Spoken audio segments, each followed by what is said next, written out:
Welcome back to 5-Minute Chemistry. Today we are going to talk about drawing Lewis structures for molecules. So, what is a Lewis structure? We already talked about the Lewis symbols for atoms, but Lewis structures can be drawn for molecules, and it shows how the atoms are bound together, what is the connections between them, is it double bonds, single bonds, triple bonds, and it will also show us where the electrons that are not in bonds can be found. So, what is the Lewis structure of the molecular compound PCl3? So what are the steps? First step is we need to count valence electrons. So valence electrons are the ones that are important for chemistry. So those are the electrons we have to tally up here. So phosphorus has 5 valence electrons, chlorine has 7, but we have 1 phosphorus atom and 3 chlorine atoms. So together there will be 26 electrons, and this is a molecule, so it does not carry any charge, so we don't have to add or subtract any additional electrons from this. Next, we will write down the elements and draw single bonds. So here, phosphorus is in the middle, that is the central atom, and we will draw the 3 single bonds between the phosphorus and the 3 chlorine atoms, which need to use up 6 electrons, so one bond contains 2 electrons. And then we will fill up the octets of the non-central atoms. So we still have 20 electrons left, which we have to distribute to 3 chlorine atoms.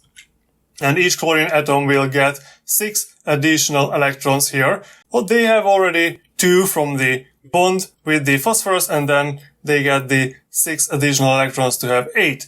Well, now we used up 24 electrons in total, so 2 are left.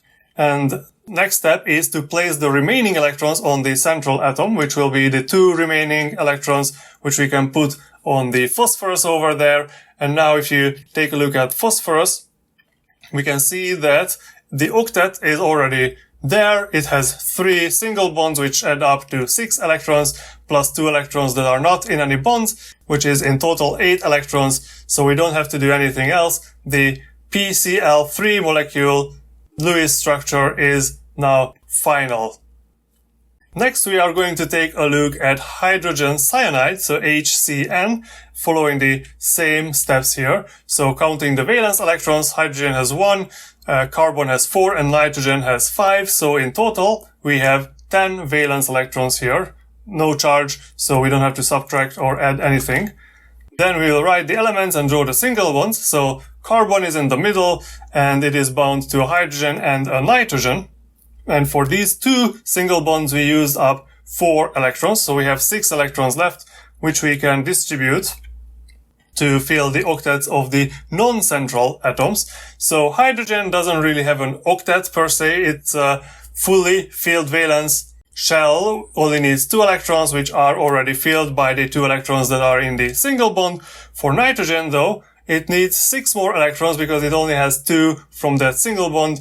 And let's fill that up over there. And now we used up all the 10 electrons, so we cannot place any more electrons on the central carbon atom here. So for the carbon atom, we definitely don't have the octet structure here. We only have 4 electrons on the carbon and we need 8. So we need to move some electron pairs from other atoms to fill up the valence shell of the carbon.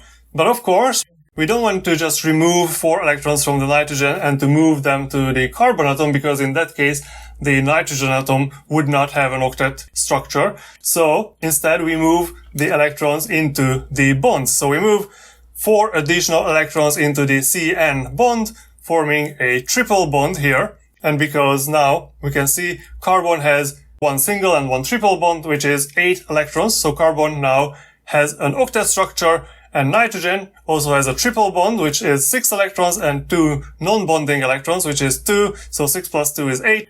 And nitrogen also fulfills the octet here. Okay, this is it for today, and I will see you tomorrow.